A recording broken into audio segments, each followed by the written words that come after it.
America profited from World War I. World War I was a bloodbath.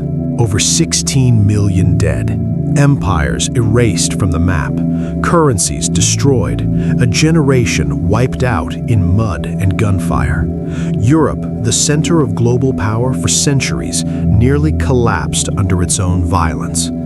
But across the Atlantic, something very different was happening. While Europe burned wealth, America built wealth. While London rationed food, New York accumulated gold.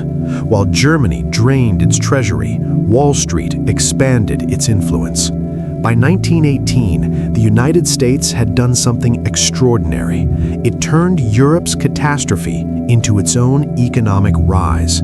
This is not a story about battlefield victories. This is a story about leverage and how America inherited global power without being destroyed by war. Part 1. Europe destroyed itself. Before 1914, the global economy had a clear leader. The United Kingdom controlled global shipping routes and finance. The pound sterling dominated international trade. London was the heart of global capital. France invested heavily abroad. Germany was an industrial force challenging British dominance. And the United States, powerful but still financially dependent. European investors financed American railroads. European banks funded American bonds.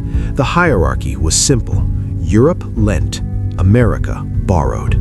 Then came 1914. Alliances activated. Austria-Hungary, Russia, Germany, France, United Kingdom. Factories stopped making consumer goods. They produced artillery shells. Steel became cannons. Chemicals became poison gas. Savings became ammunition. Europe wasn't just fighting a war, it was liquidating its own financial dominance.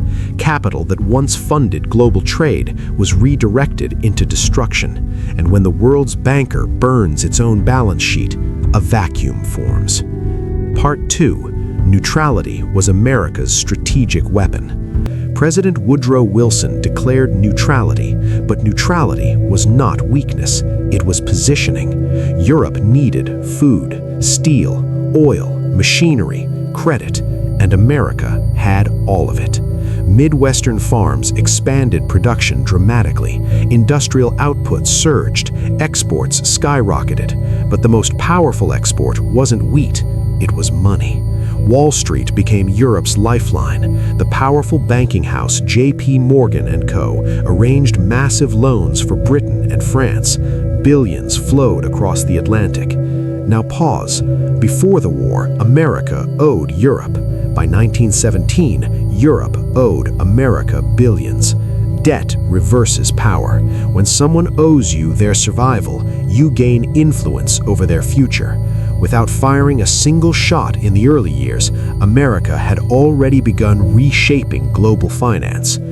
Part 3. Entering late, expanding fast.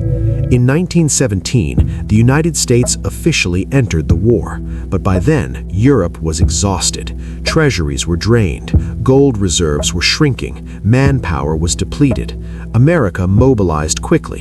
Liberty bonds funded expansion. Factories ran day and night.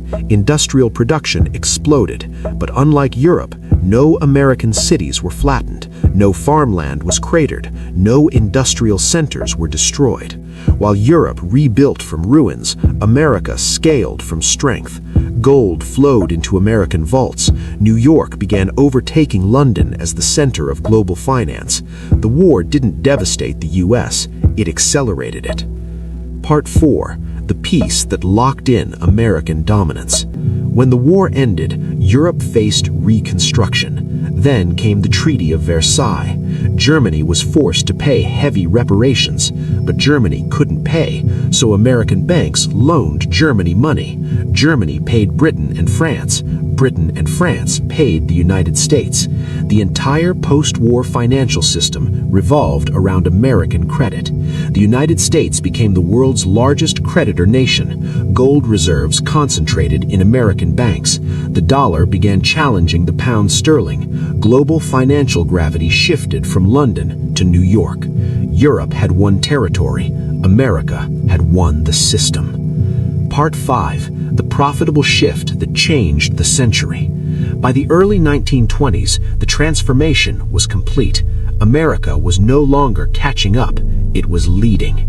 Industrial production surged during the roaring 20s, consumer markets expanded, credit systems deepened, but the global economy was now dependent on American stability. Europe relied on American loans, Germany depended on American capital. The system worked until 1929, when the American stock market crashed, credit froze, loans were recalled. The global system collapsed into the Great Depression, because when the new banker falls, the entire world feels it. World War I destroyed European supremacy, but it elevated America, not because America avoided risk, but because it understood leverage. War destroys wealth, but the supplier, the creditor, the untouched industrial power inherits the future. And from 1918 onward, the 20th century would not belong to Europe. It would belong to America.